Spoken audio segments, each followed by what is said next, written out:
Hello. Hello, good evening everyone. We're about to begin our webinar. Kindly confirm via chatting if you can hear me loud.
Hi Del Sandogo. Can you confirm if you hear me loud via chat?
Okay, so good afternoon, good evening, everyone. We will now start. Anyway, this presentation is being recorded, and it's also being recorded by YouTube. So those who may not be able to catch up with the beginning can still watch it after a while. So so let's begin. Okay, so let's have our invocation first. Name Father, Son, Holy Spirit, Amen. Amang banal, pinupuri ka namin at pinasasalamatan sa mga biyaya at sa tuloy-tuloy mong paggabay sa amin. Maraming salamat po sa pagkakataon na makapaglingkod sa aming mga kapatid at sa aming bayan. Po ang mga gawain ito ay magbibigay ng dagdag na kaalaman, kakayahan at kaunlaran ng bawat isa at para sa aming bayan. At sana ayaw mo po kami sa sakit, lalong-lalo na itong COVID. Lahat pong ito ay aming tinataas sa iyo, dakilang Ama, sa pangalan ng iyong anak na si Jesus. Amen. Okay, so I'm Engineer William Macinto Juan, a professional electrical engineer, and at the same time a surgery advocate. So I've been in practice for over 45 years, being an engineer, and we have started doing solar rooftop renewables immediately after the new law on renewable energy was enacted in 2008. So it is our belief that God will bless our country more if every Filipino home has a solar rooftop. Yes, because today most of our homes are just simply used to cover us against the heat of the sun. Okay, against very hot sun rays during daytime, and if it rains, it shields us from getting wet. So against nature, against the weather, that's the present use of our roofing. Now, if we adopt solar rooftop, then we will be another dimension to the purpose of our roofs. And it is very noble because, in our opinion, in our belief, it will redound to the benefit of the entire Filipino people and the country if we go to adopt solar rooftop. Okay, so our presentation includes this table of contents, backgrounder, what are the present statistics in solar, what is the potential in solar business and how to start the business, and what are the general solar arrangements, and how to estimate and prepare quotations, how to source your supplies, price list and estimate purposes, and of course designing, installing, maintenance, and some other topics related to solar. So the reason why we have to adopt solar is because we have the most expensive electricity in the whole of Asia. As you could see in this slide, we are number 3 behind Sydney and Tokyo of Japan, no? Tokyo of Japan and Sydney of Australia having the most expensive electricity, as you could see, no? These two countries, Australia and Japan, are very much more richer than the Philippines. And how come we would be almost as expensive as the electricity of these two countries? We are more expensive than our ASEAN neighbors, including Singapore, Bangkok of Thailand, Jakarta of Indonesia, Hanoi of Vietnam, of Malaysia, and of course not included here are countries like Myanmar, Cambodia, Laos, Brunei. Comparatively, this listing just compare our electricity to those of those top 5 or top 6 countries of the ASEAN. So this was in 2013, but if you notice, there has not been much of a change in the cost of electricity in the country. Okay, and here is another slide, a 2016 data, still showing that we are still not we're still very close to the most expensive electricity here. Japan, Hong Kong, Philippines, and of course, our ASEAN neighbors, including Singapore, Thailand, South Korea, Malaysia, and Indonesia, are still much, much cheaper than us. Okay?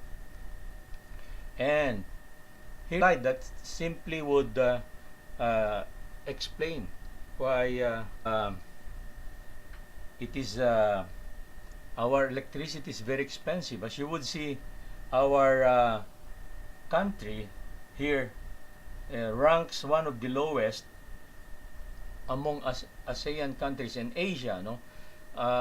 Having the cost of electricity that is quite very expensive, and that means that our consumption is much lower than these other countries. Why does these countries here like South Korea, Taiwan, Hong Kong, Japan, China, Brunei, Singapore, Thailand, and Vietnam, no, this bunch of countries here consume more electricity? By the way, this is electricity consumption, kilowatt hours per capacity. Okay, so as you could see, let me check our sound, no? Let's check first for the meantime.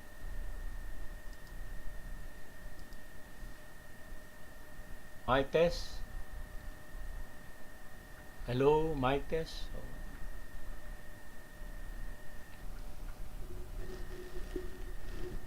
Hello, mic test. Okay, so let's continue on.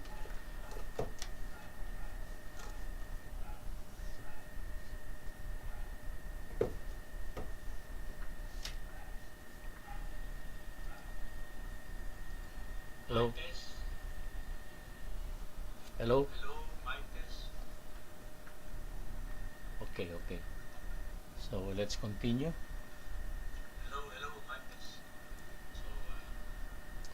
Okay, so the last three slides show that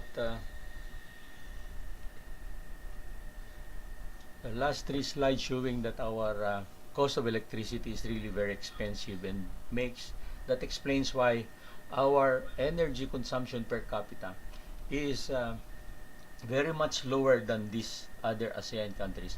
If we would have a cheaper electricity, I would believe our consumption here would be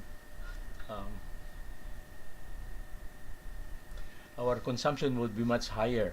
Okay, so we must do something, and that is the use of solar. A very high Philippine electricity rate causes all our products to become very expensive, which cannot compete with the products of our neighboring countries with cheaper electricity rates, like China, Taiwan, South Korea, Vietnam, Malaysia, Thailand, Indonesia, among others. Here is the renewable and a part of the Renewable Energy Act of 2008. This is Republic Act 9513, enacted in the later part of 20.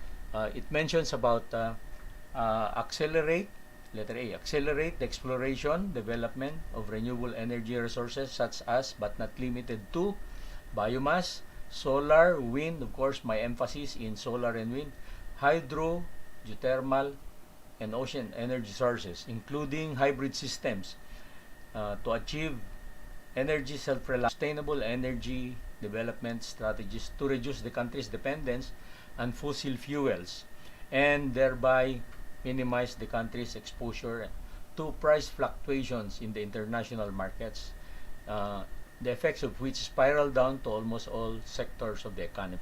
Let us go back to this. So solar and wind is the emphasis, because because it is one that is could be put up by a homeowner. Of course, this hydro and geothermal, many of these power plants were put up during the time of President Ferdinand Marcos, no? And biomass are there, like for example in Nueva Ecija, they have some biomass plants there. We don't have ocean energy power plants yet, so Of course, we have coal, and that is a fossil fuel, and we have the gas turbines, the one that consumes the gas from Malampaya. All of these are fossil fuel, so they add up to the emission. Okay. Letter B, increase the utilization of renewable energy. And letter C, encourage the development and utilization of renewable energy. And letter D, establish the necessary infrastructures. This letter D means the interconnection is necessary so that rooftops and energy from the rooftops can be benefited by all sectors of the society via grid tie or net metering systems or some other means.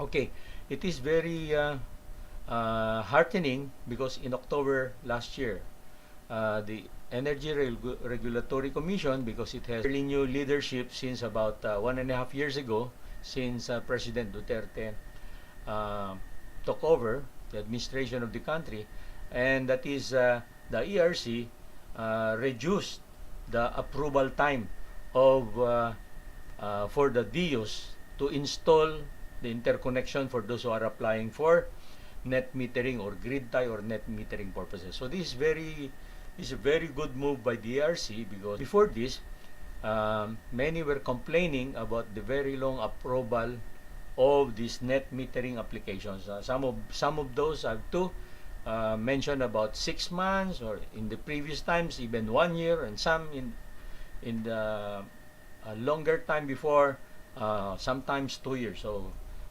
in other words, during those times, ERC and the DU, meaning the Meralco and other distribution, were not acting fast on the application of those who were applying for grid-tied net metering. And then of course, an applicant must have complete papers, no? Meaning to say, a certificate of final electrical inspection must have been issued by the Office of the Building Official, municipality or city, before this 20-day maximum time processing will and of course, this number 3 is one of the most important contribution by the ERC, and of course the President Duterte, is the removal by the ERC of this 19,000 and 1,900 pesos charges for EIS, distribution impact study charges. So this has been already removed by the ERC. That means it's a big reduction in the cost for those who want to apply for net metering. Of course, there is also one approval by the ERC, and this is we call the anti-islanding time period. It's in the old setup, it was only 2 minutes, 120 seconds. Today it is 10 minutes or 600 seconds. So meaning to say, the time at which the inverter, a solar inverter, will interconnect or connect in parallel with the utility or with the Meralco is up to 600 seconds or 10 minutes. Okay, so that's still okay, meaning to say just an additional 8 minutes to reconnect or to connect in the morning is but a small thing that was included in this ruling of the Energy Regulatory Commission. So let's give a big hand to the ERC, and of course to the President, having put people there who have already improved this the net metering applications, make them faster and cheaper. Okay, so why do to adopt solar rooftop as soon as possible? Yes, because since we have the most expensive in the ASEAN, we have to catch up with our neighbors. No, if we do not put up solar in our roofs, then we will having the most expensive electricity in the ASEAN, and therefore we will not be attractive for some investors, because we go to countries that will have cheaper electricity rates. Okay, so here, this is my explanation. When you have a solar rooftop, okay, receiving free energy from the sun, okay, then that will give you the free energy from, and since your usually your solar rooftop will have excess, not all of your appliances will be continue to run or to consume the electricity. Some of the excess energy will be exported to the grid, meaning to say it will go to the Meralco system. And if it will go to the Meralco system, the energy will being supplied but less.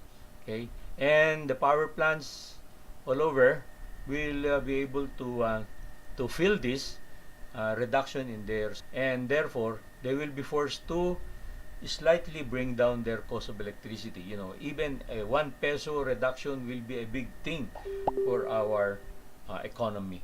And eventually, in the long run, uh, this will go down further, and it will attract investors to put up more factories in our country, more manufacturing, more industries, and therefore there will be more work and more jobs to our countrymen.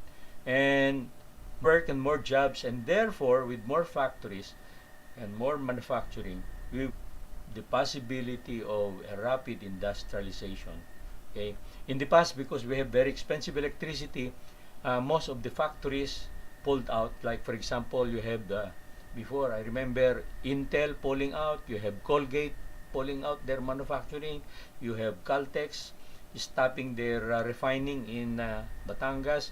The Ford stamping plant before in Bataan remove their stamping plant elsewhere outside of our country, the ASEAN. So, as a matter of fact, most of the manufacturing of cars are being done outside of the country, like in Thailand and Indonesia, and I think even in Malaysia. So, that's a big thing, you know. How about the utility company? When uh, will they lose money?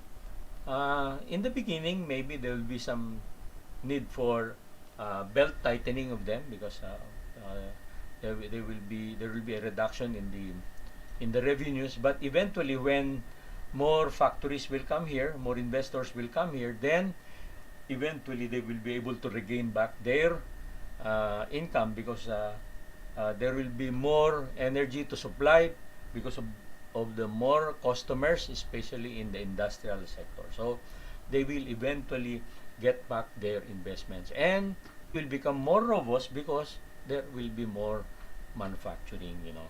Okay? So, but we need to act fast. Otherwise, it is these ASEAN neighbors who are fast moving, like these Vietnamese. No, they are very fast moving.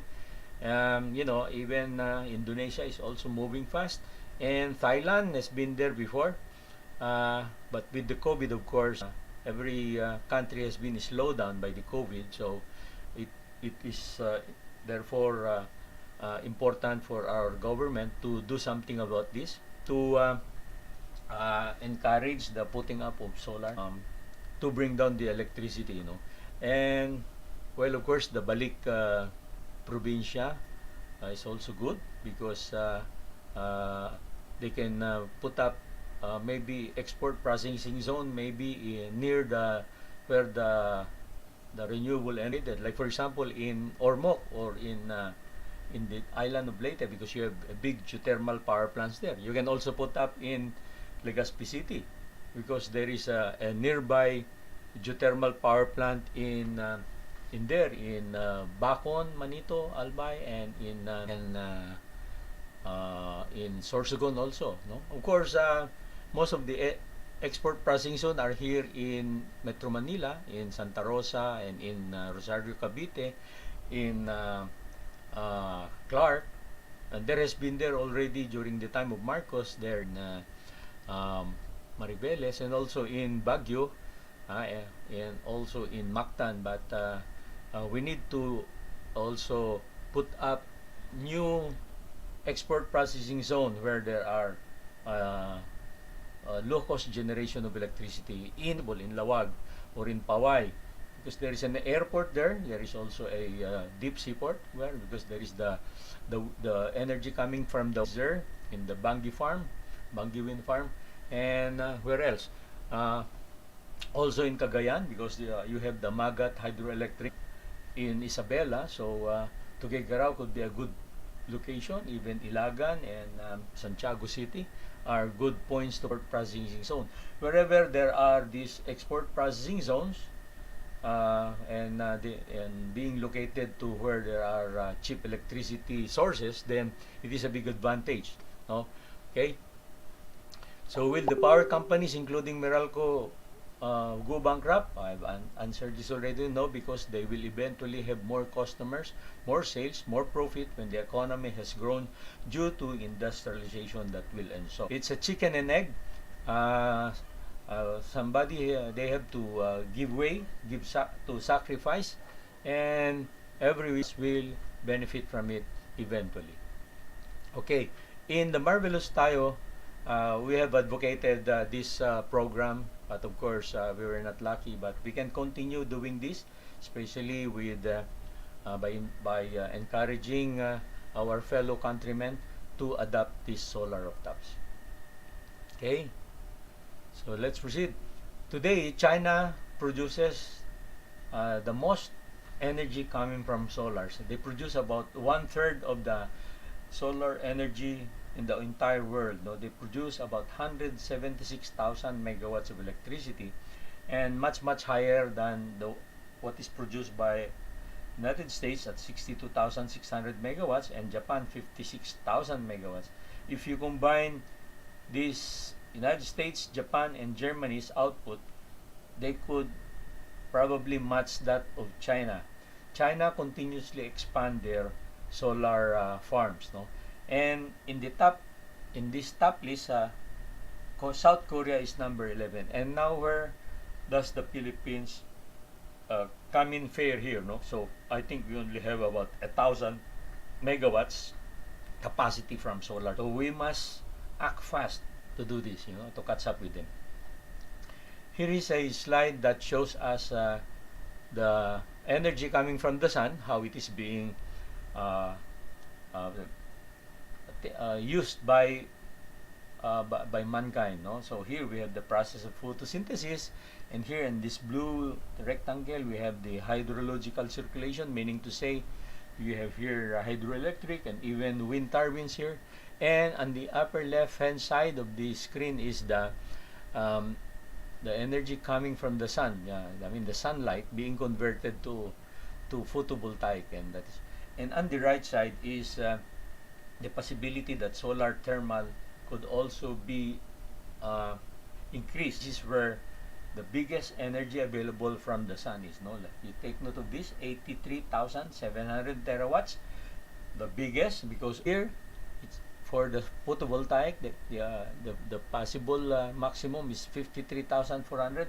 Photosynthesis is only for the plants, for trees, is only 100 terawatts, and for wind and hydro is only 40,400 terawatts. So here's a big area where we could still expand the use of energy from the sun. Okay, could replace the generated from fossil, from coal, and even from gas. Okay, so we encourage you to go into business, maybe services, meaning to say design, consultancy, and so on and so forth, or sales. You buy components, solar panels, and inverter, and put a mark up and sell them. No, okay.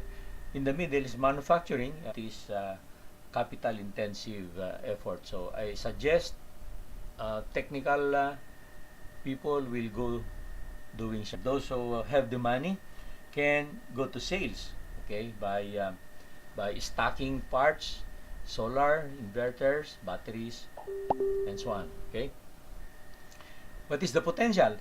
In 2015, there were already something like 24.22 million homes in the country. So today is 2020. The National Housing Authority and the private sector, those development like so many of them like the Avida, the MCI, and so on and so forth, continue to build houses. So I believe this 24.22 million number could now reach 25 million or even more. No? So there is a big potential for those who may like to go into installing solar rooftops. Okay, and here is just a percentage of the single detached and the duplex unit, something like 88% of these homes, while the high rise in the middle, no, here is 11.9.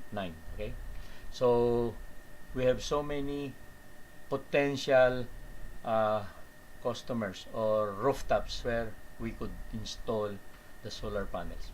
You can even check in your neighborhood if you would see if how many are already have solar rooftops. In our community, I think in a community of about 400, I think there are only about 3 or 4 of us here in Pasig, Christian Village, Pasig, that has solar rooftop. So still, so many need to be convinced and to be provided with these solar rooftops.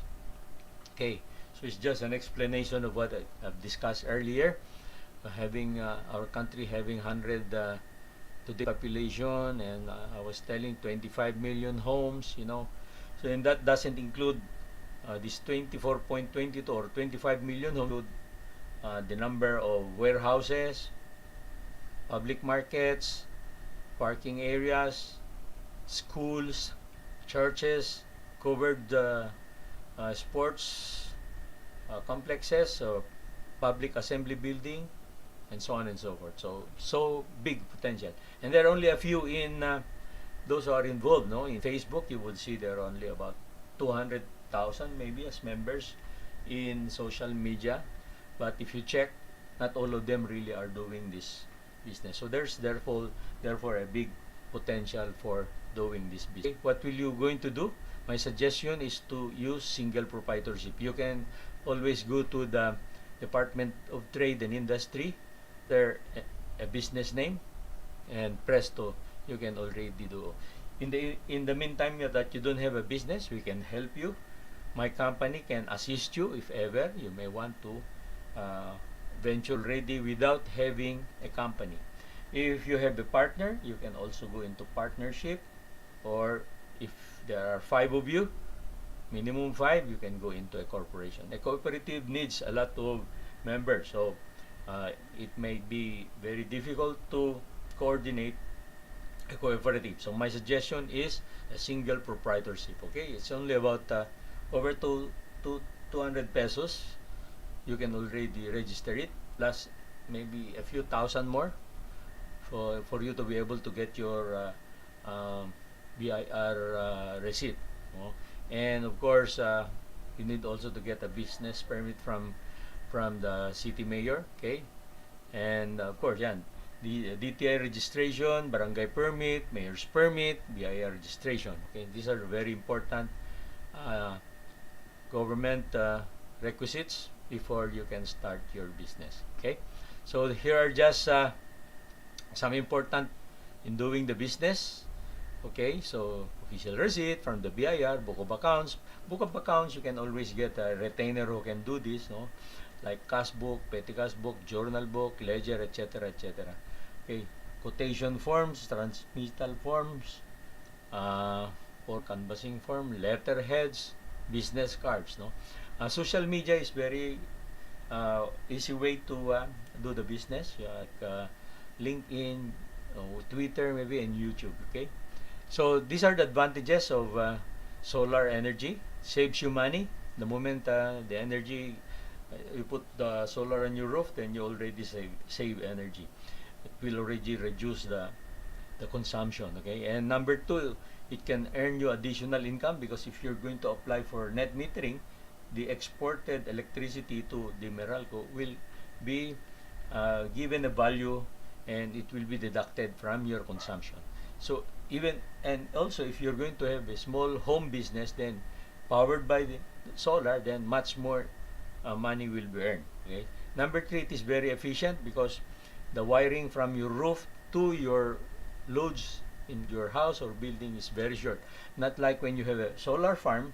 If your solar farm is in Tarlac, then the electricity will still have to travel very, very long distance from Tarlac to your home in Metro Manila. So it's more efficient, therefore, to install solar on top of your roof as compared to the electricity that may come from a very far source, like a solar farm in Batangas or in Negros or in Central Luzon.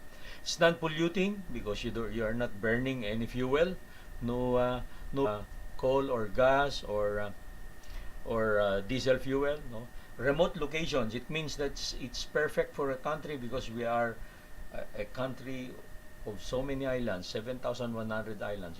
And many of these islands all over the country are not provided with with submarine lines or cables or power lines so that they could be supplied with electricity from the main grid. Most of them still use standby generators, no. So if you provide solar rooftops on your home in an island, then you are already in almost the same situation like when you are in the urban centers. It's renewable, not like coal and gas and diesel, uh, where the energy comes from underneath the earth surface, and therefore uh, fossil fuels are not limitless. No, they are finite. There come a time when they will run out. No, it's noiseless, no tambocho. There is no exhaust, no rotating part. Okay, no maintenance cost practically because there are no bearings to wear, there are no oil filters to change, or no bushings. Okay, and it reduces our dependence on and reduces our foreign exchange because you know uh, the only uh, oil that we have or gas that we have is the one coming from Lampaya, but still uh, the government has to pay the consortium that owns this Malampaya, the one that drilled the well, no. So but when it comes to coal, we import most of the high quality coal, no. We have local coal owned by Semirara and San Miguel, but they are of poorer quality, no. Okay, so of course number 10, I just included this. It is my belief that it helps bring down the cost of energy overall, and uh, can create a way to industrialization. Okay, there are three apparent disadvantages, no? The high initial cost, reduced reliability, and the large area required. In the truth of the matter and the cost of the panel is that since 2009, just a year after the Renewable Energy Act was enacted, until today, this year, January 7, 2020, the you could see here the reduction of the cost of the solar panels. No, talking about the 300 watts panel, they used to cost 76,000 pesos in 2009. You see, it gradually went down.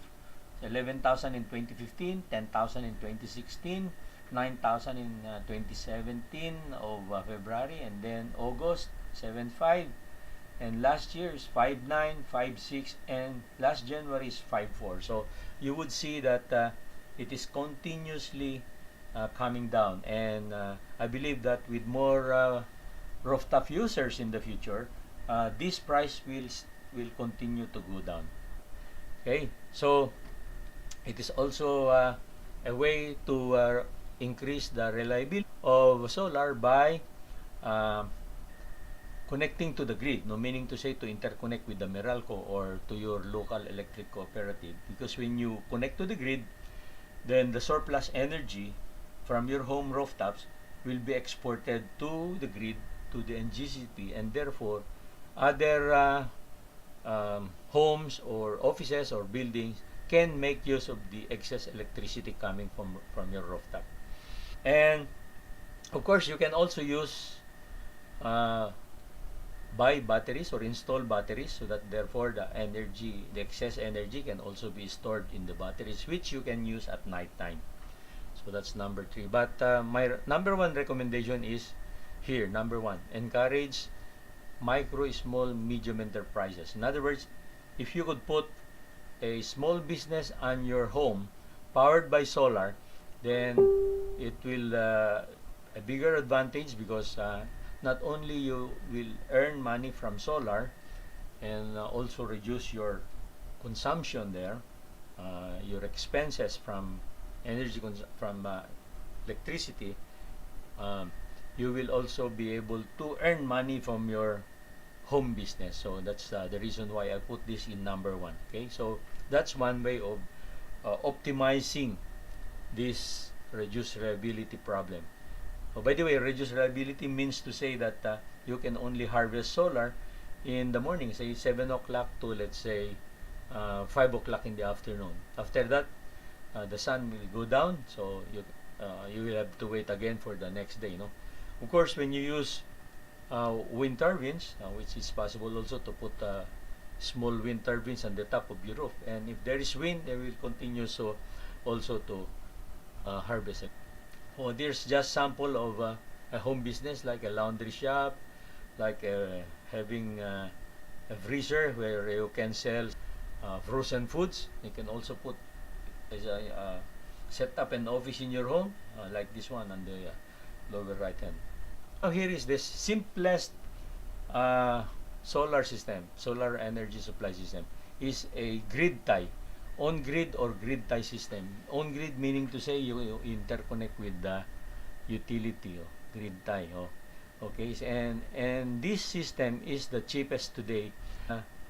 Only a 300 watts of this system would cost you 14,500 pesos, and a 1 kilowatt would cost you 35,000. Of course, you have to add your installation cost and some other costs like the application for net metering. Yes, because you have to get your electrical permit, your inspection permit, and of course your net metering approval. No, but plus labor, of course, plus delivery. This cost is within Metro Manila at 2,500. You can add another pair of this. This is the solar panel plus an inverter. A pair of this 300 watts panel and a 300 watts inverter cost 14,500. So a pair of this will double your system to 300 becomes 600 watts. If you triple it, then it becomes 300 watts times 3 or 900 watts. If you quadruple it, that will become 300 watts times 4 or 1,200 watts. Of course, we will just add a multiple of this, of this cost. Okay, so but if you have a bigger money budget, you can already put a 1 kilowatt for it because of 35,000 for the components. Okay, so that's the easiest way. If you have a limited budget but you already want to have a solar rooftop. Okay, and you can also put small wind turbines. These are the specifications of this small example. A 400 watts wind turbine has a diameter of 1.85 meters. A smaller one, like a 300 watts, have a diameter of 1.45. A 2,000 watts will have a diameter of almost 3 meters. So whichever is possible. This big diameter could be probably installed in a farm, okay, or in a resort, okay, as long as your budget allows you to do this. Okay, this is just a way of storing the energy from the sun. And here is another way, by putting solar here on these mountain sides and creating pump storage hydro in this kind of situation. So it needs massive infrastructure. The problem today is this function of the National Power Corporation was already privatized, no? So that's why most of the power plants are already in the hands of the private sector. Like for example, most of those hydroelectric power plants are under the ownership of the Abuitis group, and the geothermal are also under the ownership of the Lopez companies, and other power plants are on the hands of San Miguel Corporation. Some of them are in the hands of Ayala, and some other businessmen. Okay, and even Meralco, the Pangilinan controlled Meralco. They also control the gas plants in Batangas. Okay, so we should encourage this one. The government should encourage gasoline station with solar rooftops, and that means they should provide for a charging station in each of these gasoline station. Not only you can fill in your fuel, but you should be able also to charge your electric vehicle or electric bike here. Encourage putting parking areas with chargers like these ones on the right side and the left side. And the government should encourage the sale of electric vehicles, no? This is small electric vehicles and even electric bikes and so on. This will increase the consumption of electricity from the grid. Okay? Okay. Uh-huh. Oh, this is just a way of um, improving the traffic situation. Could probably adapt this. Okay? And it is just the one that I was explaining earlier, where you could install pair of 300 watts panel and a 300 watts inverter and multiply. So in this slide you would see 300 watts, so the total capacity of this would then be 3,600 watts. Okay, there's only one connection to the nearest convenience outlet in the home, so very simple to do. And you can also do this by selecting an inverter that could match your solar panels, in case you have you bought solar panels that are not of the same specification or same capacities. Like in this example, this one is 100 watts, this one is 150 watts, and this one is 75 watts. So it's also possible by connecting them in series, but they should not exceed the input voltage of this inverter. Okay, so those who are not they seek to be assisted from a knowledgeable solar individual, especially those who are registered electrical practitioners like master electricians or electrical engineers. And yours truly is very much willing also to assist you. Okay, here is an off-grid. If we had a grid tie earlier, this is a grid, meaning to say it operates independently from the utility, meaning connected to the utility. What is being provided usually in this setup is a transfer switch. In case you have stored energy, then you can transfer connection to your utility, to your Meralco or to your local electric power supply. Okay, so this system, in my example, here you have a solar panel, you have a charge controller here, this black one, and then and the power from the battery goes to your inverter here, and your inverter produces your 220 volts AC for your lights, electric fan, for your TV, charging, and so on and so forth. Now, a 500 watts of this will only cost you 24,500 pesos. Okay? And here is another setup where you can connect in series 2 panels and also connect in series 2 batteries. So now this is a 24 volt setup. Okay, and this one is also the same as the previous slide, except that it make use of what we call an MPPT controller. This MPPT more efficient than this one, than this black one here. This black controller here is what we call a pulse width modulated controller, as compared to this one, which is MPPT. Okay, so the MPPT controller is much more than a pulse width modulated controller, almost double in output. Okay, now here we have slides that will show you some examples of listing the components of a setup, like solar panel, controller, inverters, batteries, transfer switch, and so on and so forth. Okay, and here is an example setup of a grid tie system. And here I put here a sample, a hybrid system, meaning to say a combination of a grid tie. These two, this setup here on the right side, which I'm encircling, is a grid tie system, while this setup here on the left side is an off-grid type system. So if you combine the two, then okay, this is another slide, separate slide, where again these two here setup is grid tie, while this one is off grid. So, okay, what is the advantage, by the way, of a grid tie? The grid tie, of course, as we mentioned, is it can export to the grid to Meralco excess energy, while the off grid cannot. It is independent, cannot share. In other words, only the grid tie has the capacity to work in a bayanihan way, meaning to say the excess can be exported. But of course, there is also an advantage of the off-grid. In the grid tie, this grid tie inverter, if you happen to install this in a country where typhoon comes to strike it, or there is an earthquake that would disturb then power will be shut off, or there will be a blackout or a brownout. Your grid tie will not function, because the word grid tie means it must be connected to the grid. So if the Meralco is brownout, is blackout, then your grid tie will. Okay.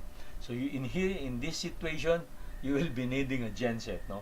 In the off-grid system, then because if you have adequate energy stored in your battery, then no amount of brownout or blackout would put off your power. Only if you run out of battery will your energy from your inverter will stop. So that's why I was mentioning earlier that you can always transfer your supply to the utility. The off-grid system have this transfer switch being. Now today we have a system now that has a combination doing all this. In my appreciation, it's a 5-in-1, meaning to say it works like an inverter, supplying energy here on the right side for your loads at the home, from the solar to the inverter to your load, and it acts like a charge controller to the battery. Okay, and if there is an excess energy, it can also export it to the Meralco or utility. Okay, in case at night time, in the early hours of the morning, the stored energy battery is being reduced, then this inverter will automatically switch on your Meralco to supply the energy to your load. Okay, at a point in time, Meralco will also have a brownout, then it can also automatically run your genset. Here is your genset. In the next day at 6:30 in the morning, when the sun is already out, 7 o'clock, then solar will again supply the energy. So that's how it is, how this system now functions. So it's just a single assembly of an inverter, which already include a charge controller inside, including a charger, inverter, charger, controller, transfer, a sensor. So it functions like an uninterruptible power supply system. Okay. Here are just the explanation of the different functions. Okay, estimates. So here we have sample quotations again for the different systems. Okay, solar panel, controller, inverter, batteries, transfer switch, breakers, and so on and so forth, wirings, and so on and so forth. Okay, and here another example, a quotation. Okay, panel with the price, wiring, and so on. So you have to add your cost for structural mounting, your labor and supervision, testing, commissioning, and so on and so forth. Okay, put not so much markup. Let's say you're doing it for your business, 15 to 20%, or maybe to be competitive, maybe only 15%. Okay. Here's another example where you could also refer in doing estimates. And here is another one. So the client already own panels and batteries, and I just included here additional components like charge controllers, solar charge controllers, inverter here, transfer switch, labor supervision, and so on. So and here is full of a quotation. Okay, so Lawin lot supply, design, supply, delivery for 3 kilowatt system. Okay, so just follow this guide if you're going to prepare a quotation to your client. Here is another example. Okay, Jose Rizal San Luis. Okay, just a sample, of course. And there is another one, another sample. Engineer Rodolfo R. Duterte. Okay. And there is also another example of a quotation which my company did last year. So that's an example of a quotation which was already approved by the client, and it acts as a contract. Okay, how to make a quick solar estimate. Okay, here is my it fast, no. For those who are non-technical, my advice is for you to use this. The pricing here is as of last year, September 2019 pricing. But how do you use this? Well, say for example, item 8 here, item 8. This first column meaning average monthly electric bill, no? Average monthly electric bill. So the amount here is 4,500 pesos. Average monthly electric bill. You go to the right side here, on the right side, you will note 78,000 pesos here. 78,000 pesos would be the bottom cost of a grid tie system for a 1.5 kilowatts solar set rooftop, no? So 78,000. If you need an off-grid, that means with the battery, then you can budget 117,000. Okay, if you're going to quote it, you have to add a markup into it. Okay, another example.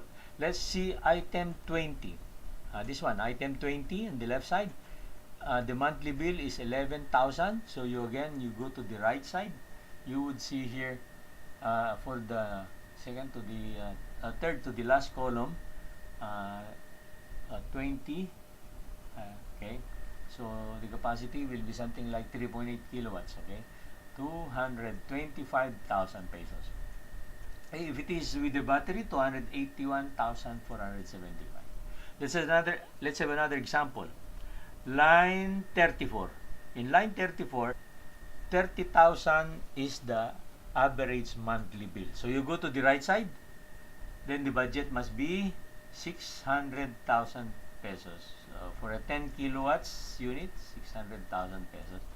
For grid tie, if it is an off-grid system, 656,100. So this is providing mean for a battery. Okay, so that's how we use this matrix. Okay, and it is our way of looking for the payback.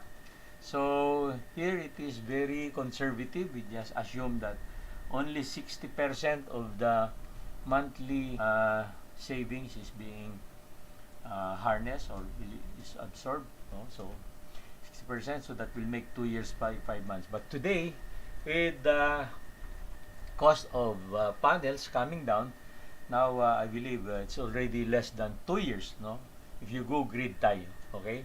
If you use grid tie system with net metering, I believe your payback or return on investment is than 2 years. Okay, if you have a battery, chances are it will be much higher, much longer, something like 3 years or even more, up to 4 years, 3 to 4 years. Okay. Okay, we included here catalog of suppliers. You can check them. We've included contact numbers here, and here are just the some of the name of the companies. Okay, here we have the numbers here. Here again we have this one. You have numbers here on the left lower portion. Here and here there is a number here. Okay, EP Solar, and here is ADW. There is the numbers here. You can contact them. And Sundry here, there's also the numbers here. Okay. And so far, this Ion Solar is the one that has offered the cheapest, the one that I mentioned last January, which offered 5,400, no, for the 300 watts panel. The one included here was their previous price at 5,625, but last January it already went down to 5,400 pesos. Okay, and the contact number is here. Oh, by the way, you will notice that they provide up to 10 years replacement warranty and 10 years efficiency warranty and 25 years 80%. Okay, so still very high for such a very cheap energy power source. Okay, I also included here Trina Solar, so the contact numbers are here below, and JE Solar. Let me see the contact numbers here. Oh, I think there's none. Maybe I missed the contact number. Anyway, here Solaric, there's the number here. Okay, for batteries you can go to Motolite, also can go to Metro Green Tech or EP Solar, and CDW and so on and so forth. No, 1-point system is also okay. By the way, do not be worried with regards to the battery. No, although economic life of automotive batteries are very short. The one we use in our cars would only last, or they only give a warranty of 1 year to 1.5 years, no, so or 12 months. It's true, no, but the one we use for marine, they could last longer, no? Like 1 to 6 years, and the one they use in the golf cart 7 years. Those deep cycle batteries up to 8 years, and others like this model up to 15 years, some of them 20 years. The one they use for telcos up to 20 years, some others are 35 years, some are like NICAD up to 20 years. But the lithium ion of today can last the life of the deep cycle battery. So therefore the lithium ion is the battery of the future, no.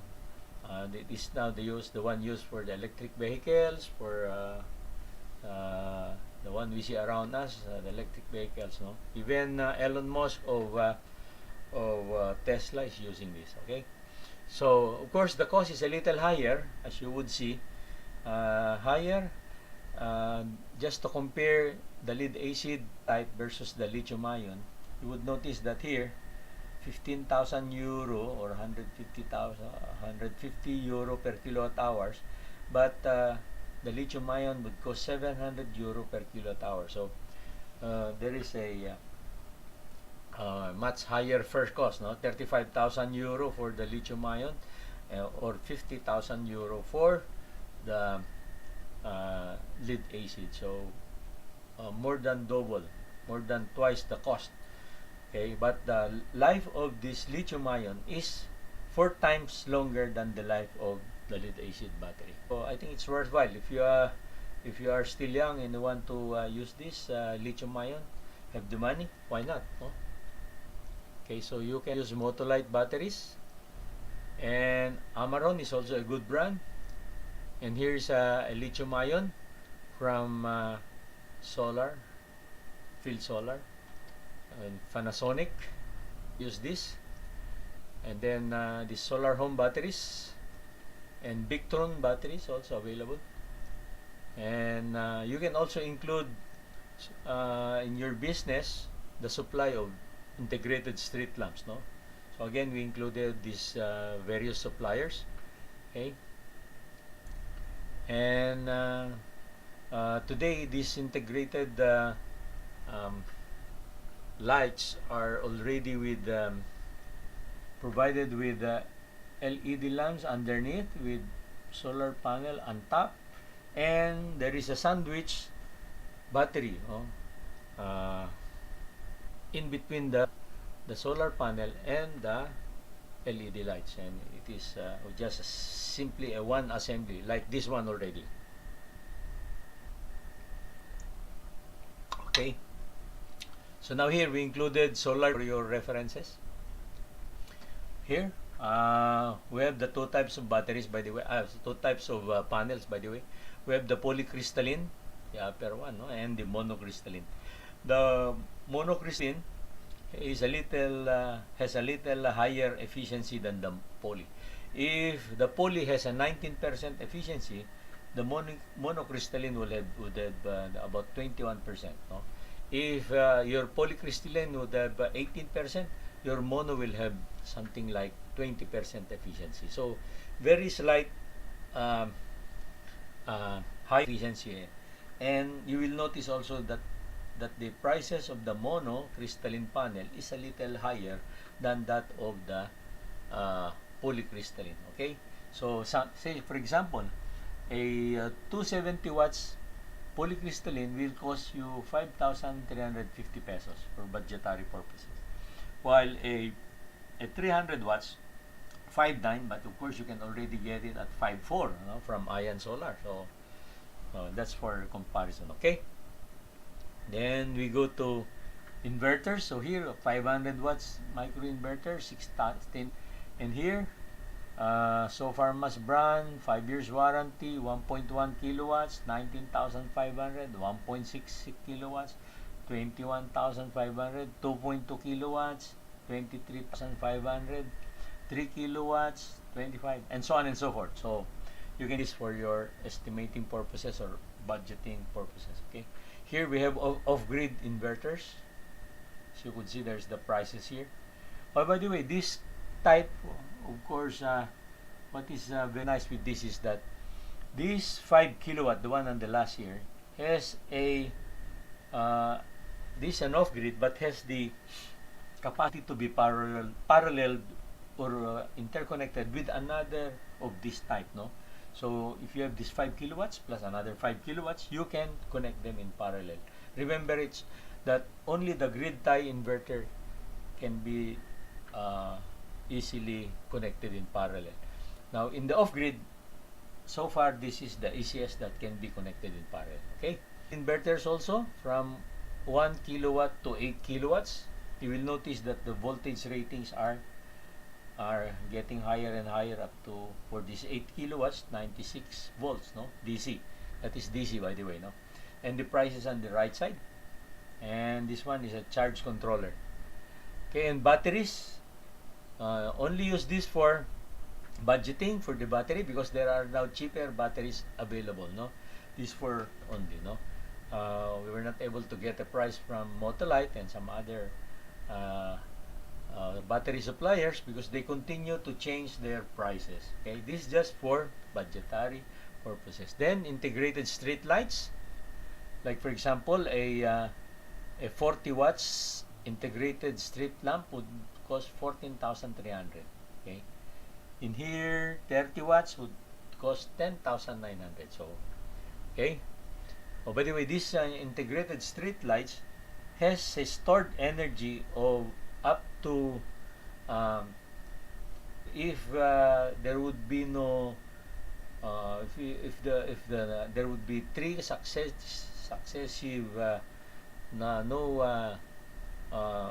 intense sunlight, 3 successive days of no intense sunlight, meaning 3 successive rainy days without the battery will still have energy to supply for those 3 days. Okay, so but of course even if if raining, there's still a light coming from the sun, might be not so intense, but still your solar panel on the top of your electric or your integrated street lamp can still harvest a little energy to store it in your. Okay, solar design calculations I have included here. You can just refer to this. I will just run through it. This is just a part of the Philippine Electrical Code, where you would see lower portion the ampacity of wires from 2.0, 3.5 mm, 5.5 mm, 8.0, 14. So the numbers here on the first column is the size of the wires, and this the numbers here and this circled or with an ellipse are the ampere rating of those corresponding wires, no? So 2.0 wire will have a 25 amp, 3.5 wire will be 30, 5.5 will be 40, and so on and so forth. Okay, so if you are not electrical practitioner, I would suggest you consult with an electrical practitioner to help you, guide you on this technique. Okay, here I included some samples of computing for the installation of the panels, no. You can follow this guide. Okay, as you go through this uh, PowerPoint or PDF of this PowerPoint. Okay, and also on this included also. Okay, and you can message me uh, if you want me to explain a little bit more of this. Okay, storage batteries are rated. Okay, so that's the explanation. A 200 ampere hour battery. If you have a 1 ampere load, it 100 hours for 200 ampere. Okay, so that's the explanation of the ampere hours. And these are okay. Storage for the night, storage for cloudy weather, portable power, surge power, and so on and so forth. Okay, and again, how to size up batteries I have included here. So this 4-5 was taken from item 8 of the matrix which I use for shortcut estimating. So we follow this 4,500 divided by 10 pesos per kilowatt hour divided by 30 days divided by 24 hours, you get 625 watts average load. And then by using it here in the computation, you will be able to get how many batteries you'll be needing for your installation. Like in this example, you need 6 units of 200 ampere hours. And of course here you need how many so here by following this computation, you will need 8 units or 300 watts solar panels. Okay, so here is how to use compute for your charge controller. Okay, and tips and installation. Okay, when you are installing facing the Pacific, meaning to say where the wind is so in Catanduanes, in Samar, in Leyte, in Surigao, and Surigao Norte, and Davao Oriental, and of course Quezon, Albay provinces, Naga, and of course the eastern seaboard of Cagayan, Isabela, Quirino, Nueva Vizcaya, Aurora, and of course Batanes. You know, the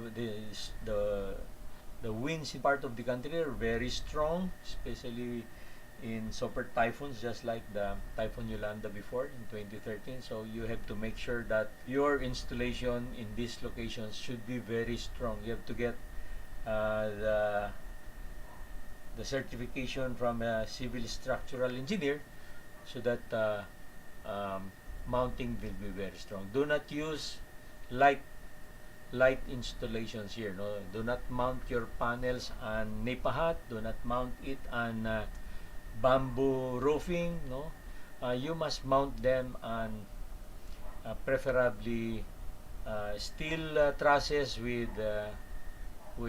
GI ropes. No, must be steel trusses to make sure that the installation is very strong.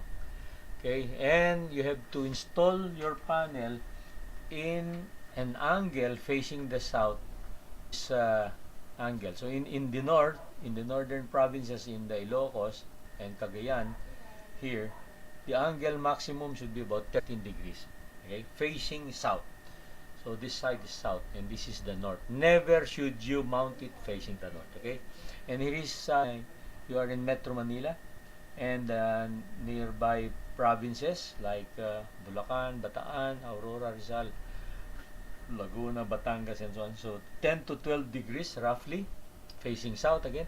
And if you are in Visayas, Central Visayas, like Guimaras, and northern Mindanao like Agosan, etc., 7 to 10 degrees maximum. No, if you are in southern parts of Mindanao, and including Tawi-Tawi and Sulu in Basilan, about 5 to 7 degrees, so facing south. Okay, the reason why you have to mount it facing south is here is a drawing of the earth showing that's directly above us. No, so if you mount your panel and on the slope facing the north side, then it will facing the sun. Okay, if you are in Australia, you have to mount it on the side facing north, like in this drawing here. No? Okay, so that's the reason why. Of course, if you are in Singapore, you can because Singapore is just directly above Singapore and Kuala Lumpur. You have to tilt here maybe 1 to 2 degrees facing south in Singapore or Kuala Lumpur. Okay, if you are in America, you have to slant it so big. Usually the multiplier of the latitude there, if your latitude or 40 degrees times 0.8, so something like 32 to 35 degrees slant if your angle there is about 40 degrees. Okay, so that's how we mount it, so that you will be able to harvest the maximum of the sun. Okay, as the explanation earlier, Metro Manila is about 14 degrees from the equator. Pampanga and Zambales is about 15 degrees, and Cebu is about 10 degrees, and Tawi-Tawi is about 5 degrees. Batata is about I think something like 21 degrees. Okay, so multiply it by 0.87 wherever you are, then that should be the mounting for optimum harvest of energy from the sun. Okay. Okay, I included here some advice on how optimize your harvest of energy from the sun. These are just guides. Okay. And these are just sample of structural mounting. In this slide, these are aluminum bars or railings that are being used. No? Typical mountain hardware. Of course, you can also use galvanized angle bars like the one I did here in a project in Parañaque before, which I use thin galvanized iron sheets. No? Angle bars that are thin but they are galvanized, no? Are used like this way as compared to this kind of mounting. No? Of course, this one is a more professional. This one is also possible, no? Because the roof is already at a correct angle, and using bars makes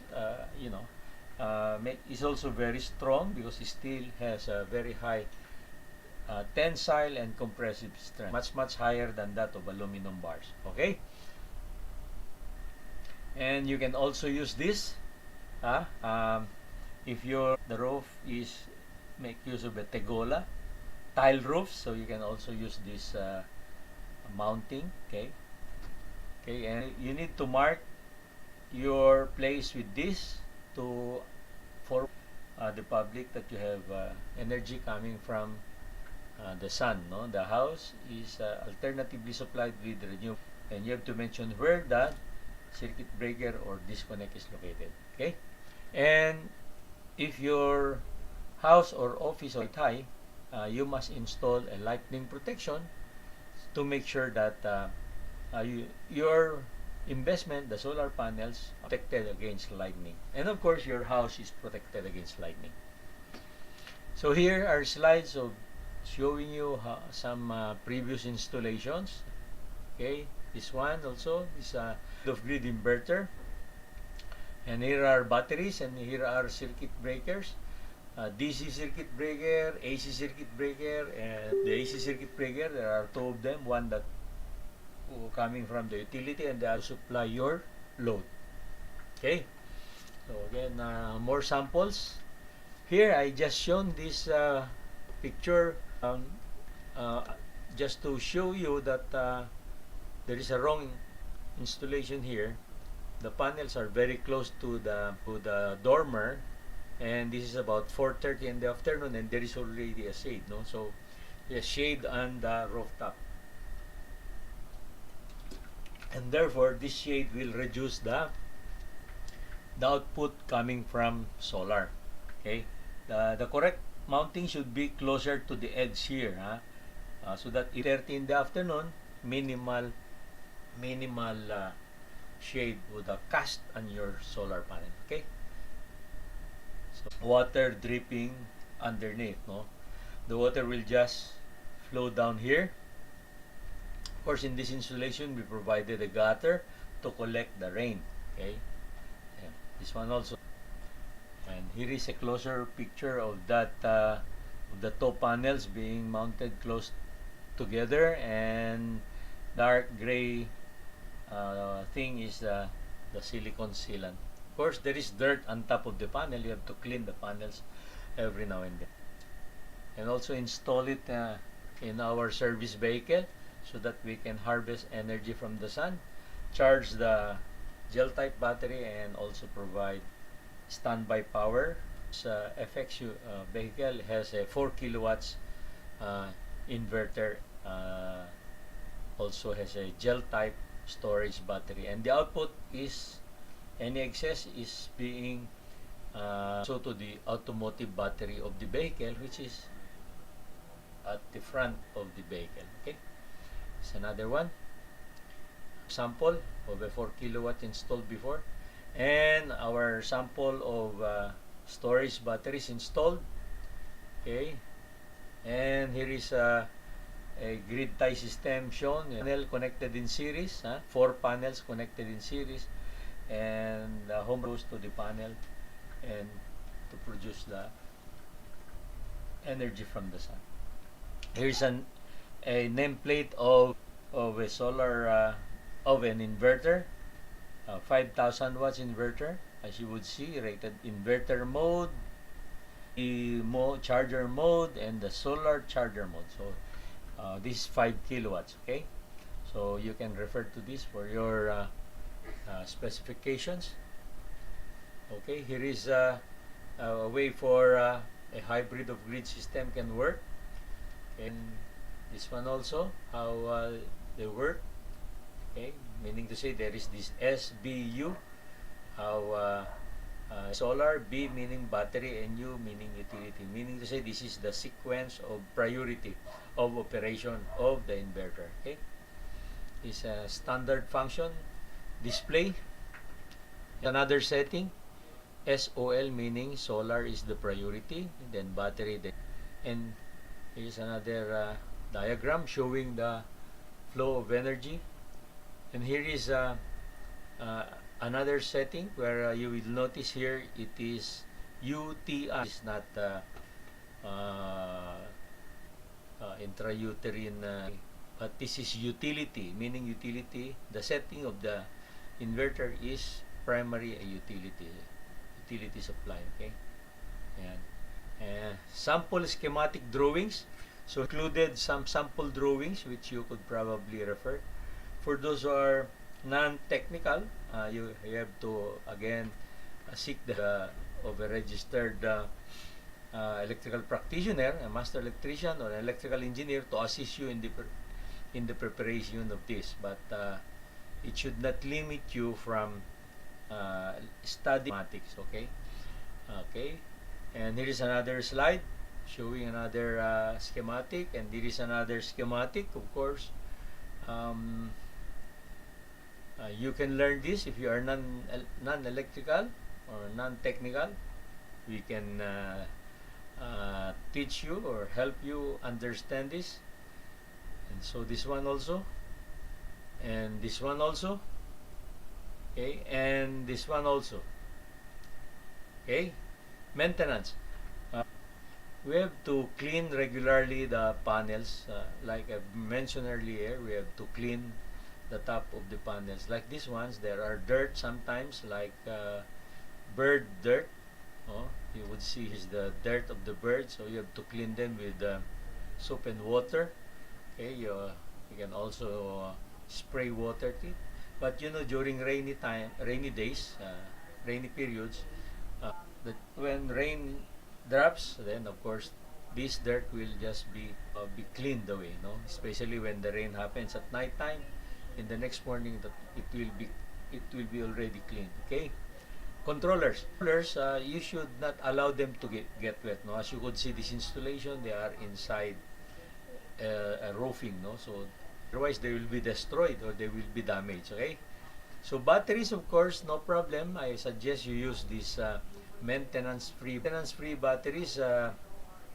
No need for them to add water, just like just like in your car, the one in your cars is very difficult to use that kind because if you miss adding the electrolyte or the distilled water, your batteries will be damaged. But this kind of maintenance-free batteries are very good. Then they could even last up to 15 years. Okay, and if it is gel type, I mean the lithium ion could even last 4 times or maybe up to 60 years, 50 to 60 years. Okay. Inverters, of course, must be installed indoors. Again, uh, they like this one, it is installed under the roofing. Okay, then we have here. Um, I have a friend who looking for partners to put up a local assembly plant for solar panels. No, here is a diagram, or flow diagram of the manufacturing plant. Uses um, silicon wafer, then until the end, it is here on the upper portion on the left side will be the finished product. It's about an area of about square meters covered warehouse type. Okay. Okay. So assuming you were already able to supply your first sales, no? So you have to thank God, no? Depending in your own beliefs, offer your first or you have already your first sales, no? I suggest you hold a Thanksgiving event. Better still is to have your office blessed by a priest. It's always a goodwill act to hold this Thanksgiving event because you can invite your friends, colleagues, relatives, and your possible clients to partake in your initial success. Okay, you prepare good food, some wine of course, and some token for this guest of yours, so that they will also continue to help you market your solar products. Okay, here are my advice of those who are starting the business. Money begets money. If you do not start the business, you will never uh, earn more money. Okay. Um, okay. So either you borrow money from your parents, borrow money from your friends. Okay. Or you borrow money from the bank. When you go to the bank, to the lender, you have to have a collateral. No? It could be your land title, could be your car, or if your first client is close to you for a bigger down payment. No, like my previous example, you can ask up to 70% down payment so that you can already purchase most of the materials, and then the remaining 30% collected the moment you'll be able to completely deliver and install, test, and commission your system. Okay? Then important roles, no? Role number one is the customer is always right. Okay? If the customer is wrong, then go back to role number one, which says the customer will always be right. So in other words, do not fight with your customer because it is your customer that will give you the award, the project, or the down payment. Okay? So you must be tactful, you must be diplomatic when you deal with your customer. Okay, number three, always strive to do positive karma. So if there is negative karma, there is also positive karma. So doing something good is always will always be positive. So okay. Number four, in order to ensure continuity of the operation of your business, you have to consider more products. I've included in this presentation sales of solar panels, sale of inverters, charge controllers, sale of batteries, sale of integrated lamps, sale of solar pumps, charging station, all those that could be related to the business of solar. Okay, so in order for you to be able to enhance the life of your company or your business. Okay, and of course you have to invest in research and development so that you'll be able to control your business. Okay, so here I've included some further suggestions, but I will not discuss them in detail anymore. There. Okay, and then we have a CREX program in the MEF Organization of the Philippines. Now, the CREX is short for Certified Renewable Energy Practitioner or Expert. So, it is our MBPF organization of the Philippines to develop technical people who can plan, design, estimate, supervise, install, test, and commission, operate, and maintain a home rooftop micro renewable solar energy supply system. So we continue to um, advocate for training people regarding this solar, and not only in here, we did it for the Rotary organization. In here, we did it also for the Pugad Lawin, and also in our community, we have done it before. That's it. So if you need some info, you can contact me on these numbers.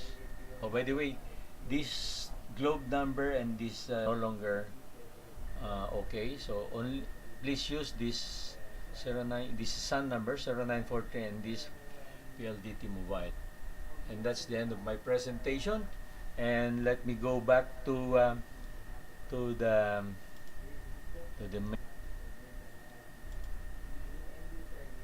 okay there. Uh, um, of course, you have so many questions. I'll try to answer some of the questions here. No. Del Sandogo, hi and hello. Yes, hello, hi Del. Then Janine Angela Sugitan, sounds good po. Salamat Janine, thank you very much. Richard Redor, thank you. So said sir that Vietnam is being preferred since businesses are moving away from China. Yeah, that's why I was trying to urge the government to do something, and that is the putting up of export processing zone where there are renewable energy sources, just like in Leyte, in Ormoc, in Iligan, Cagayan de Oro, where else? In Mount Apo, where there thermal there. Of course, in Palimpinon, so in Dumaguete, very close there, no, to the Palimpinon geothermal power plants, and of course in Ilagan, Isabela, and Tuguegarao, where it's very close to Magat Hydro, to Cabanatuan, where it is close to the big hydro there also, and there is also one hydro in Pangasinan, the San Roque, so you can also put up maybe processing zone in Dagupan or Lingayen or in La Union, and of course in Ilocos you can also put in Lawag or San Nicolas, Paway, because there is the wind turbines there. Anywhere in the country where you have cheaper source of energy by the export processing zone, it will be a big advantage. Of course, our help, we in the solar, no, in the solar rooftop, we advocates of solar rooftops can also help by putting this solar panel on our rooftops. As I've explained earlier, by putting it in our roofs, we already benefit directly from it. Eventually, as the number of those, then the entire country will also benefit. Okay, let me go back to that portion of that slide. So, okay, and the earlier portion. So just to show, okay, there in the earlier portion, let me just show that there. Okay, so anyway, so let me go back again to that.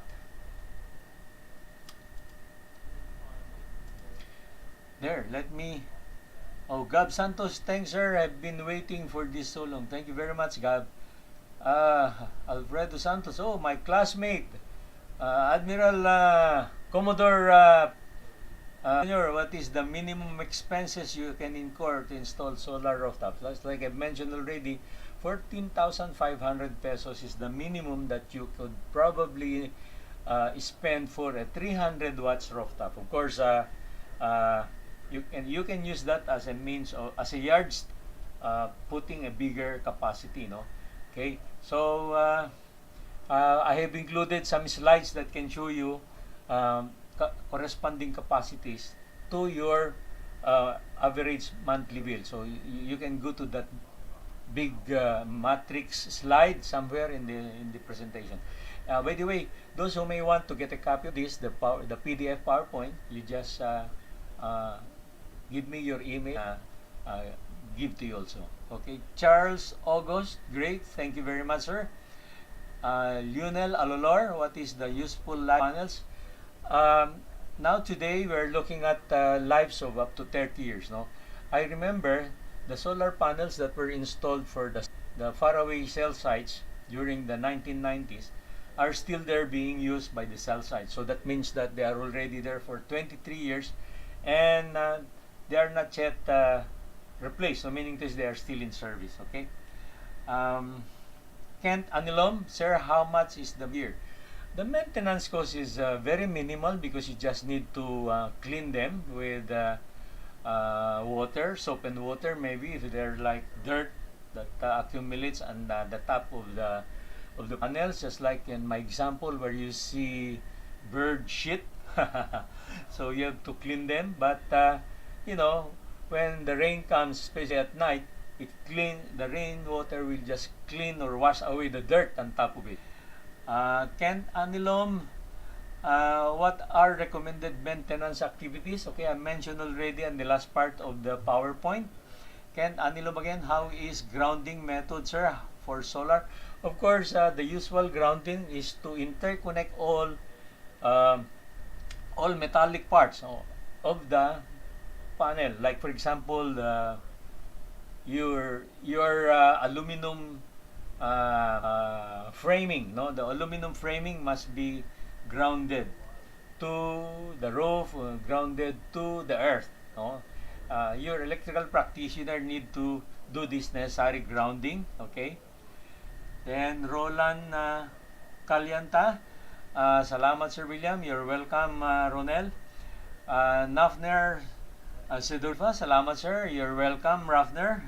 Walang anuman. Edison Navale, salamat sir. Walang anuman, Edison. Nestor Reyes, thanks sir. Really still among the best mentors have ever had. How do we pay for this seminar? Can an attendee have a PDF file of these slides? Yes, I've already mentioned to you. I can send to you through your email. Okay, so just give me your email addresses, okay? And J. Ruiz Hora, thank you for this webinar, sir. You're welcome. Okay, so thank you very much. If you have no more questions, I'll give you some maybe 1 to 2 minutes more. If ever you have some questions, just send me by chat. And I'll be most willing to answer. Those who may want to get a certificate of virtual, just inform me so we can also help you on this. Of course, we'll be charging you print a little, maybe the delivery cost. I don't know how much the Lalamove or JRS, maybe. JRS is cheaper, or LB. If you want by email, so no problem. So just PM me so we can help you if you want to have this certificate of virtual attendance, which of course those that have asked question, I believe are the real attendees.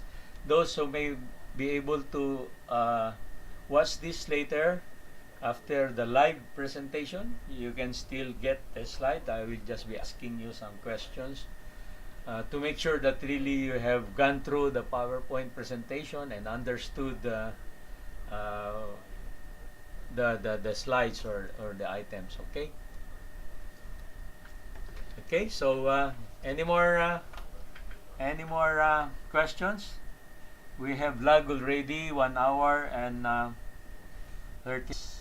So we can still give some time if you still can think of some question that you may want to ask.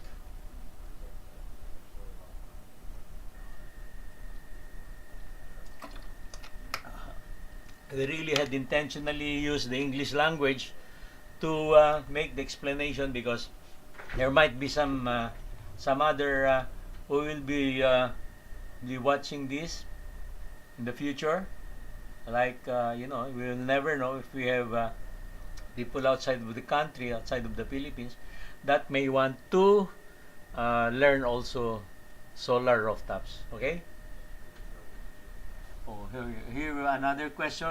002010, Sir Anthony po from Dubai. Yes. Salamat. Walang anuman, Anthony. Sana ma-discuss mo din yung application sa DIO.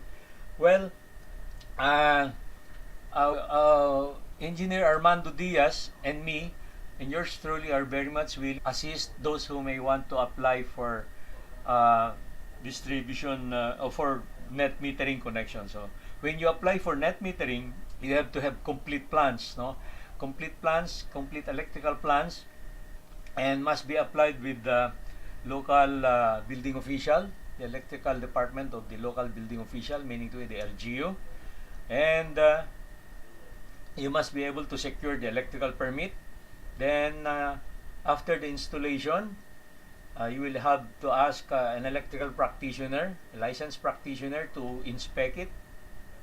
After the inspection, they will accomplish, meaning the OBO, electrical building official, will issue to you a certificate of final electrical inspection, which will be used to present to the distribution utility, to the Meralco or to the local electric cooperative. You will come to connect the net metering, no? So according to the ERC, the maximum time to approve this with complete papers is not more than 20 days. And the ERC already removed from the requirement by the DU the payment of 90,000 and another 1,900, which they charged before, no? So these are the contributions of the Duterte administration to hastening the adoption of solar rooftops. Because before, with the old people there in the ERC, especially during Pinoy time, at the early part of the Duterte administration, when the old people at the ERC were not yet replaced by President Duterte, very long to wait for approval, no? Some were complaining, some even waited for 2 years, 1 year, some 6 months, no? But with the advent of the new people there at the ERC, this has been reduced to only 20. And of course, the money also is, the fee is also deleted already. Okay, that's very good. Okay, so should be very good news to all those who want to install solar rooftop in the Philippines. Mark Joseph Cubeta, thank Mark Joseph. Again, Mark Joseph, if in case I'll use solar power as a primary source and utility is secondary, is it illegal? You can use hybrid of grid, where your inverter will prioritize energy from the sun, and the excess could be stored in your battery. And if ever your battery will not have enough energy at night time, that will be inverter will transfer to the utility. So it is possible, Mark Joseph. Okay, Architect Arce Fetalvero, thank you, engineer. You're welcome, Architect Arce. I have also a plan to set up solar power while our house is under construction. Now I have some ideas how to plan for this system. Yes, it's timely, Architect Arce, no? As many of our countrymen, especially after the lockdown, were amazed how the billing of from the utilities came. No, they did not conduct the usual metering of the electric meters. What they did is just average the highest monthly bills and charge. Of course, during the lockdown, most of the homeowners stayed in their homes, and also it is possible also that their consumption has become higher. They stayed at home or work at home. Okay. Okay, so any more questions, ladies and gentlemen?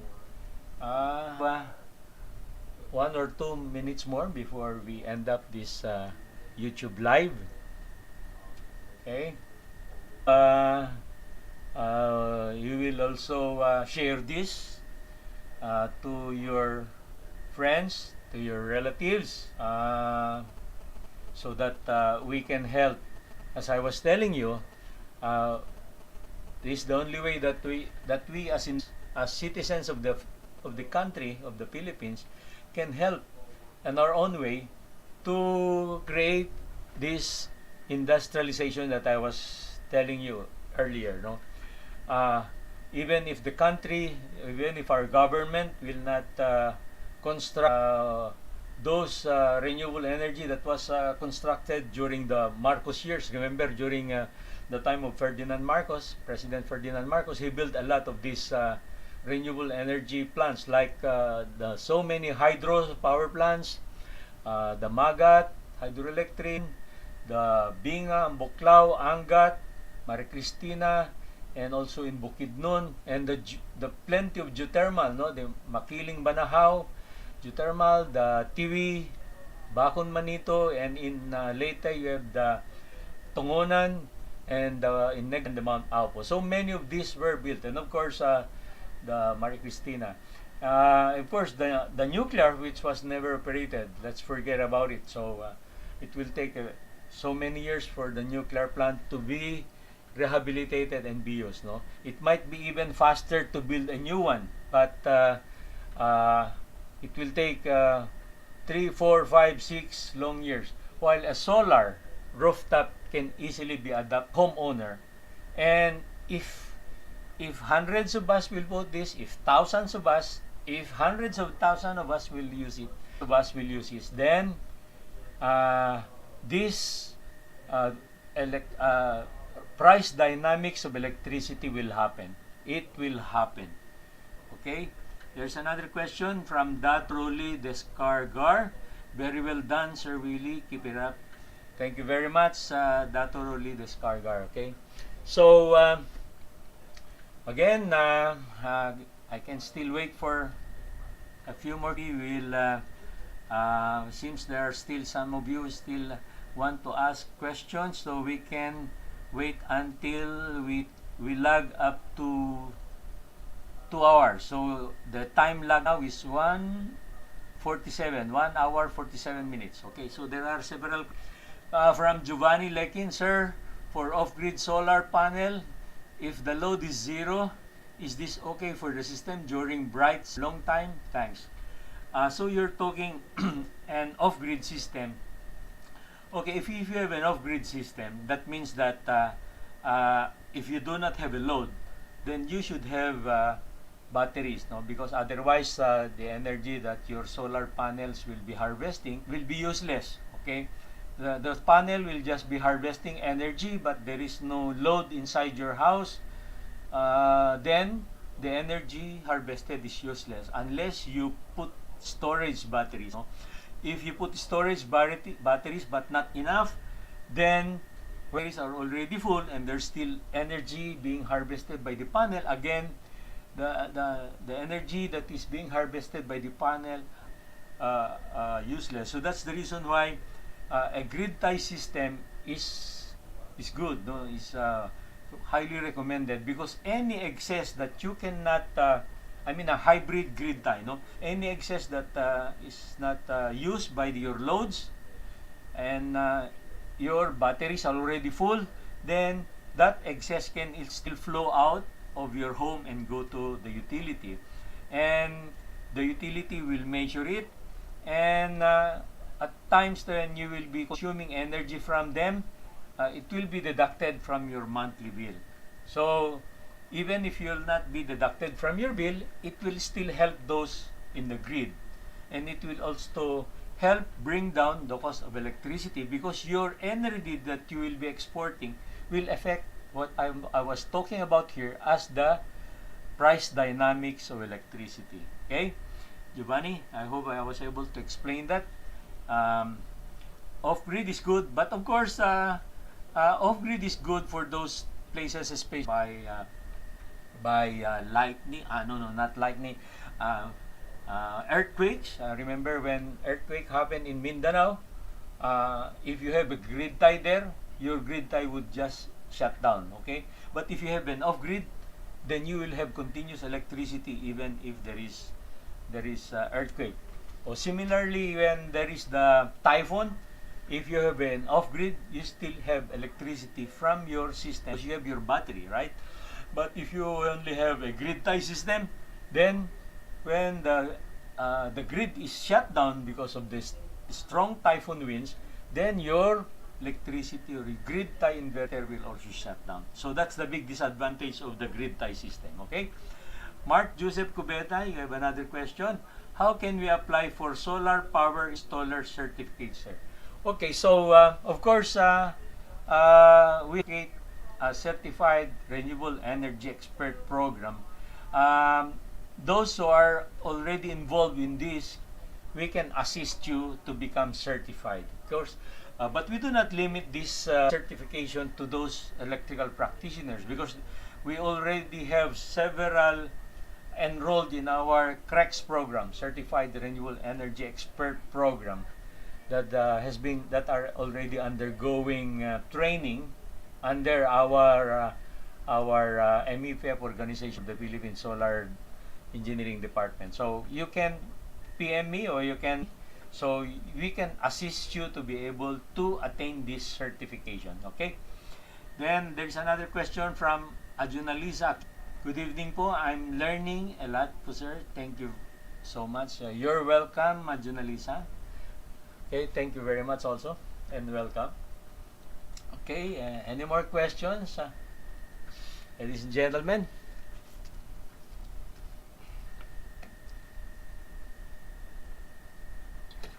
Our time log is 1 hour 52 minutes. So we only have 7 minutes before we end our live stream. Any more questions? Oh, by the way, if you have more questions later, you can still, when after this live stream, usually YouTube will post this again as a video. So in the video, you can still post your questions there, of which I will always be notified and I can always answer you. And we can also communicate through my Facebook accounts. I have 3 active Facebook accounts. The one under my name, William Jacinto Juan 1 and William Jacinto. And there's the Will J1PE RMP MEPs, MEPFs, and so on. So message me in Messenger, and you can also message me in Twitter or in LinkedIn. Again, another question is from Mark Joseph Cubeta. Thank you so much. You're welcome again, Mark Joseph. Israel Pakulan, thank you so much, sir. You're welcome, Israel. And from Charles August, looking forward for your next webinar, sir. Very interesting. Thank you so much. You're welcome. Of course, please, of course, you have to subscribe to my channel so that you will be advised when the next webinar will be posted. Okay? And kindly spread it to your friends and to your colleagues, so we can use YouTube Live, and we can use the internet to continue and learn and share. And this is the only way, because the pandemic really affected our ways. We can no longer conduct the usual face-to-face seminars, and YouTube is the only easier way to benefit from a possible monetization. So I hope by your subscription, increasing the number of subscription and even the number of views will help me also be able to realize this. Of course, in the future, if there will be advertisers, then I'll be very thankful. We can continue on with this advocacy of not only spreading solar technology, but also other technology. We will be also conducting in renewable, sustainable systems, especially in sanitary plumbing, and of course safety also in fire protection, in electrical, and so on and so forth. So, and also testing the topic of technopreneurship. We'll also be conducting that topic. Okay, so here we have a message from my friend Ebenezer Kapalad. Thanks. You're welcome, Sir Ebenezer. Okay, thank you very much. Thank you for watching, for viewing webinar. Okay. So, thank you. Another message from Sir Kapalad. Thank you for sharing rooftop solar energy. God bless us also. Likewise, God bless everyone, and also God bless our country. God bless our president for putting people in ERC to change the implementation of the Renewable Energy Act, no, for removing the exorbitant 19,000 charges, and also the delay in the approval of this in the past. Okay, so we have only 3 minutes left before we end our. Any more questions or points, ladies and gentlemen? Again, we are very thankful for you for being able to catch up with the video. For those who were not able to begin it, you can go over it again at the moment YouTube will post it. And I can also share to you the PDF of this PowerPoint. Okay. Okay, then we have your message from Maverick71. Thank you, sir. You're welcome, Maverick. Okay. So, then from Rafi Amarante, congrats, sir. From thank you, and regards to RB Calyanta, your president there. So, then when will be the next webinar, sir? My schedule, Israel, and everybody is to conduct webinar every Mondays, Wednesdays, Fridays, and Saturdays. Same time, 6:30 p.m. up to, at the most, 9:30 p.m. if there is a need toward that very long time. If we can finish it earlier, then we'll try to do it. Anyway, we can have exchanges via the chat and via comments later. Okay. Okay.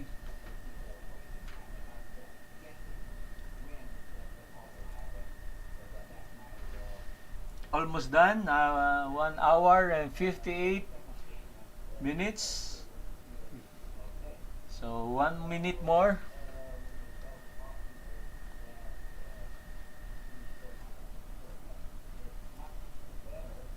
Okay.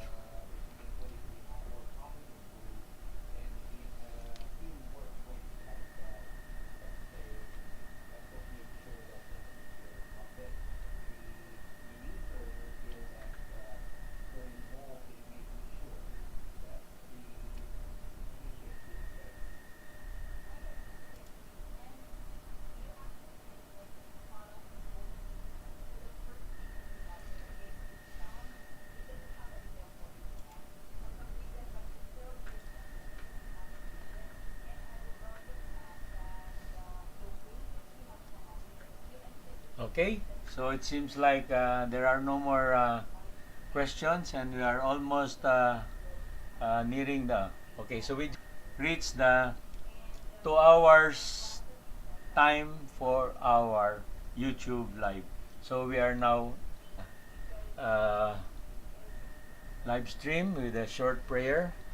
Name the Father, Son, Holy Spirit, Amen. Lord, allowing us to be able to conduct this webinar on solar rooftops. We hope that you will continue to guide us and bless us, so that we will do our own shares for this, for our country, and for our government, and for our countrymen. Lord, please keep us away from this deadly virus, and also protect our family. Maraming salamat po, at uh, please bless us all.